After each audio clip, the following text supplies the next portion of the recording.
नमस्कार, मेरा नाम ज्ञानेश्वर है और आपने देखना शुरू किया है लाइव सिटीजन। देखिए, इस वीडियो में हम चर्चा करेंगे मुकेश सहनी के पिता जीतन सहनी की हत्या के बारे में। हत्याकांड का राजफाश हो चुका है। जो मुख्य गुनहगार है मोहम्मद काजिम, वह गिरफ्तार किया जा चुका है। बाकी जो साथी हैं वह भी पुलिस के रडार पर हैं। पुलिस ने जमा कर रखा है, जांच चल रही है। देखिए, इस पूरे कांड में हमने जो आपको बताया, मोहम्मद काजिम ही असली गुनहगार है। इस बात की जानकारी भी लाइव सिटी ने ही सबसे पहले आपको दी थी। आज दोपहर में ही आपको बता दिया था कि देखिए, काजिम ही निकलेगा और वही गिरफ्तार किया गया है। अब आपको हम बताते ये हैं कि ये हत्या कैसे हुई, क्यों की गई और कैसे काजिम पकड़ा गया, किस बात के सबूत मिले और क्या क्या साक्ष्य है जो काजिम को सजा दिला सकता है। देखिए, जीतन सहनी, मुकेश सहनी के पिता, गांव में अकेले रहते थे। वे सूद पर पैसा लगाते थे, ब्याज पर पैसा लगाते थे। खाना भी स्वयं बनाते थे, बैठकी लगती थी। कई लोगों को उन्होंने उधार दे रखा था और जो सूद पर पैसा लगाते थे उसका इंटरेस्ट रेट बहुत अधिक था।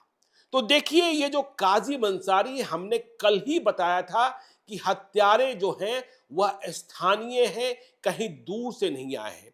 तो ये काजिम अंसारी भी वहीं का रहने वाला है। देखिए, घनश्यामपुर थाना क्षेत्र का ही रहने वाला है। अफजला तोला, सुपौल बाजार, जहां हत्या हुई। तो यह जीतन सहनी के संपर्क में कैसे आया, इस बात को समझिएगा। यह कपड़े की दुकान चलाता था, नुकसान में था, घाटे में था। इसने 2022 में मुकेश सहनी के पिता जीतन सहनी से 1 लाख रुपया कर्ज लिया और बदले में लोन का कागज तैयार हुआ और इसने जमीन के दस्तावेज उनके पास गिरवी रख दी। 1 लाख रुपए का कर्ज 4% मासिक ब्याज पर, मतलब साल का 48%। मतलब 1 लाख रुपए का ब्याज, महीने का 4% और साल का 48,000 रुपया। ठीक है ना, महीने का 4,000 रुपया हुआ और साल का 48,000 रुपया। तो देखिए, यह बहुत महंगा। और होता क्या है ऐसे उधार में, ऐसे ब्याज पर दिए गए पैसों के मामले में, कि जब किसी महीने में आप ब्याज की राशि चुकता नहीं कर पाते हैं, जैसे इस मामले में 1 लाख रुपए में 4,000 रुपए का मासिक ब्याज था, तो नहीं चुकता किया गया ब्याज का पैसा, वह भी मूलधन में जुड़ जाता है और फिर उसके हिसाब से ब्याज जोड़ा जाता है। यदि आपने जनवरी में पैसा लिया 1 लाख रुपया, तो आपको फरवरी में 1,04,000 रुपए देने हैं। और यदि आप 1,04,000 रुपए, मतलब कुल हो गए 4,000 रुपया, आपने फरवरी में नहीं दिया, तो अब ब्याज 1 लाख का नहीं 1,04,000 रुपए का लगेगा। तो देखिए, काजिम अंसारी ने मुसीबत में, दुकान में घाटा था, कपड़े की दुकान थी, 1 लाख रुपए का ब्याज लिया और इसने 2023 में मुकेश सहनी के पिताजी जीतन सहनी को 50,000 रुपए वापस भी किए थे, मतलब ब्याज का पैसा, कुल 50,000 रुपए। लेकिन इसके बाद पैसे देने की स्थिति इसकी नहीं रह गई थी, दुकान भी बंद हो गया। लेकिन जीतन सहनी जी को ब्याज का पैसा चाहिए था, मूलधन का पैसा चाहिए था। इसके लिए झंझट चल रहा था और झंझट बढ़ता ही गया। 3 दिनों पहले, मतलब 15 जुलाई 16 जुलाई की रात को वारदात को अंजाम दिया गया है। 12 जुलाई को झंझट हुआ जीतन सहनी में और मोहम्मद काजिम अंसारी में। काजिम अंसारी की उम्र करीब 40 साल है। इसकी तस्वीर आप देख रहे हैं, आप समझ सकते हैं इसकी स्थिति को। तो झंझट हुआ और इसने कहा जीतन सहनी जी को कि आप मेरा लोन का दस्तावेज और जमीन का दस्तावेज वापस कर दीजिए, जो ब्याज है उसे माफ कीजिए या कम कीजिए। लेकिन वे तैयार नहीं हुए। उन्होंने कहा यह सब नहीं हो सकता है। इसके बाद देखिए, मोटरसाइकिल गिरवी रखने की बात भी सामने आई। पुलिस इस बात की जांच पड़ताल भी कर रही है।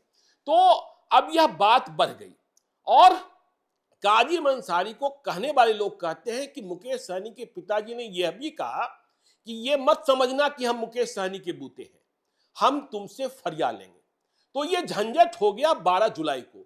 अब 15 जुलाई की रात इन लोगों ने प्लान किया, देखिए हत्या का प्लान नहीं था, इन लोगों ने प्लान किया कि हमें किसी तरीके से जो गिरवी में रखा गया जमीन का दस्तावेज है और जो लोन का कागजात है उसे जीतन सहनी से छीन लेना है। नशा किए होंगे, काजिम अंसारी और उनके साथ दूसरे साथी जमा हुए और देखिए रात को 10 बजे के करीब, 10 साढ़े 10 के करीब ये लोग रेकी करने गए। इस बात का प्रमाण कैसे मिला? देखिए जीतन सहनी सो चुके थे, जीतन सहनी के घर में कोई सीसीटीवी कैमरा नहीं लगा था, बाहर में भी नहीं लगा था, लेकिन पास में एक सीसीटीवी कैमरा लगा था जिसमें ये काजिम अंसारी कैद हो गया कि वहां गया है, लेकिन उस वक्त यह घर में प्रवेश नहीं किया, यह रेकी करने गया था। इसके जो अन्य साथी हैं उनके नाम भी सामने आ रहे हैं, जिनका नाम मोहम्मद सितारे उर्फ छेदी है, मोहम्मद छोटे है, मोहम्मद आजाद है। इन्हें पुलिस ने जमा कर रखा है, जांच चल रही है। तो पहली बार यह रेकी करने को गया और इसने रेकी कर ली। इसके बाद यह इंतजार करता रहा कि बत्ती कब गुल होती है। देखिए इसे पता था, गांव का ही है, कि हर आधे घंटे पर 1 घंटे पर बिजली जाती है, तो इसे अंधेरे की प्रतीक्षा थी। तो रात में करीब 1:30 बजे बिजली कट जाती है। फिर ये सभी इसी मौके की ताक में थे, घर से परिचित थे, पिछवाड़े से ये प्रवेश किए और वहां चले गए जहां जीतन सहनी सोए थे।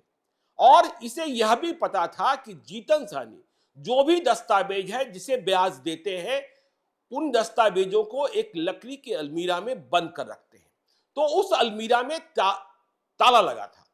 तो चाबी तलाशने की कोशिश की, चाबी मिली नहीं। फिर इन लोगों ने कहा, वो ये जग गए, जब ये गए थे तो इन लोगों ने कहा कि चाबी मुझे दो। तो चाबी उन्होंने नहीं दिया और फिर पड़े। देखिए जो काजिम अंसारी का कबूलनामा है कि वो गालियां देने लगे और जब गालियां देने लगे तो इसके बाद फैटम फैटी हो गई और इसके बाद इन्होंने मतलब काजिम अंसारी ने और उसके साथियों ने उनको मतलब जीतन सहनी जी को चाकुओं से गोद डाला और उनकी हत्या कर दी, निशंस हत्या कर दी, निर्मम हत्या कर दी। फिर इसके बाद ये पिछवाड़े से अलमीरा जिसमें इन्होंने हत्या के बाद चाबी पाने का प्रयास किया, दस्तावेज खंगालने का प्रयास किया, नहीं मिला तो उस बक्से को, उस अलमीरा को उठाया और पिछवाड़े में, चूंकि वजनदार था, उसे धोकर ले नहीं जा सकते थे, उसे तालाब में फेंक दिया। यह मानकर फेंका कि सब कुछ नष्ट हो जाएगा, लेकिन यहां तो हत्या की वारदात को अंजाम दिया जा चुका था। इसके बाद मुकेश सहनी के पिता की हत्या थी, बहुत बड़ी वारदात थी।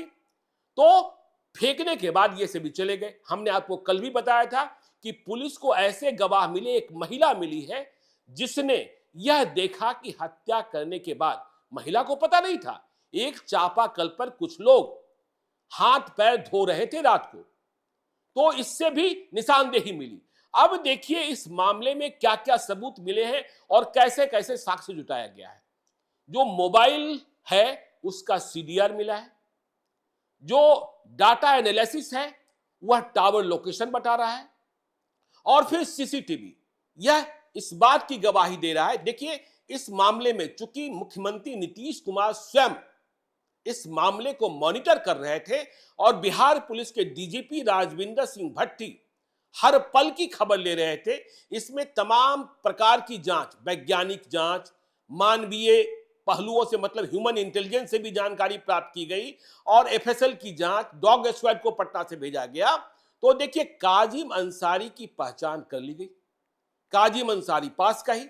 काजिम अंसारी भागा नहीं था, क्योंकि उसे इस बात का डर समा गया था कि यदि हम भाग जाएंगे तो पुलिस को संदेह हो जाएगा। पहले तो इसको लग रहा था कि कोई सुराग ही नहीं मिलेगा, वहां हमने कोई सुराग ही नहीं छोड़ा है। तो पुलिस ने काजिम अंसारी को गिरफ्तार किया। अब काजिम अंसारी जब गिरफ्तार हुआ तो देखिए ऐसे साक्ष्य हैं, जब जीतन सहनी जी को मारा गया चाकुओं के वार से, तो और उसके पहले फैटम फैटी हुई, तो निश्चित तौर पर इन अपराधियों के नाखून जो हैं वह जीतन सहनी के शरीर में चुभे। तो जो वैज्ञानिक जांच की गई, नाखून का जो निशान प्राप्त किया गया, जो एफएसएल टीम ने प्राप्त किया, वह नाखून का निशान जो मृत शरीर पर था वह काजिम अंसारी के नाखून से मैच खा गया। तो देखिए, यह सबसे बड़ा सबूत है कि मृतक के शरीर पर नाखून जो गड़ा हुआ था और उसका जो निशान है वह काजिम अंसारी के नाखून का निशान है। अब देखिए और क्या सबूत मिला है। देखिए, जब ये चाकुओं का वार कर रहे थे तो खून निकला। हमने आपने देखा कि जहां मृत पड़े थे जीतन सहनी जी, वहां की दीवारों पर भी खून के छींटे थे, चाकू के निशान। चाकू जब गोदा गया तो खून तो फेंकेगा ही फेंकेगा। तो ये काजिम अंसारी जो शर्ट और जींस पहने हुए था वह भी पुलिस ने बरामद कर लिया है। दरभंगा के एसएसपी ने, देखिए दरभंगा की ग्रामीण एसपी हैं काम्या मिश्रा, वह एसआईटी को लीड कर रही थी।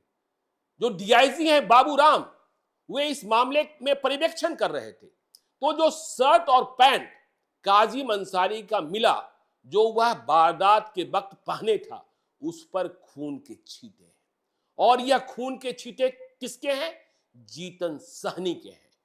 मतलब यह इस बात की गवाही दे रहा है कि इस वारदात को अंजाम देने में काजिम अंसारी शामिल था, क्योंकि शरीर का नाखून और जो जींस है और जो शर्ट है, देखिए उस पर खून के छींटे। अब पुलिस जो है काजिम अंसारी के जो दूसरे सहयोगी हैं उनके बारे में और भी जानकारी, काजिम अंसारी की सीधी संलिप्तता, काजिम अंसारी से अदावत, काजिम अंसारी ही प्लानर और काजिम अंसारी ही एक्जीक्यूट करने वाला, दूसरे साथियों को ले जाने वाला। तो इस कांड का पर्दाफाश हो चुका है। बिहार की पुलिस ने 36 घंटे लिए हैं और मुख्य अभियुक्त को गिरफ्तार कर लिया है। यह देखिए बड़ी उपलब्धि है, क्योंकि हमने आज शाम जब अजीत द्विवेदी के साथ हम चर्चा कर रहे थे तो जीतन सहनी की हत्या जिस तरीके से हुई है, जिन कारणों से हुई है, जिस परिवेश में हुई है, जिस तरीके के सूद व्यापार को लेकर हुआ है, वैसे में ऐसी हत्याओं को रोक पाना पुलिस के लिए संभव नहीं होता है। देखिए, हमने पहले भी कहा था कि इस हत्या के पीछे कोई पॉलिटिकल काउज नहीं है, यह कोई पॉलिटिकल मर्डर नहीं है, यह इमीडिएट है। तो लोकल काउज ही निकला, इमीडिएट काउज निकला कि 1 लाख रुपए का लोन, 50,000 रुपए ब्याज चुकता कर चुके थे, आगे ब्याज देने की स्थिति में नहीं थे, और किस तरीके से गांव के महाजन ब्याज वसूलते हैं, सूद पर ब्याज चढ़ता जाता है और ब्याज बढ़ता जाता है।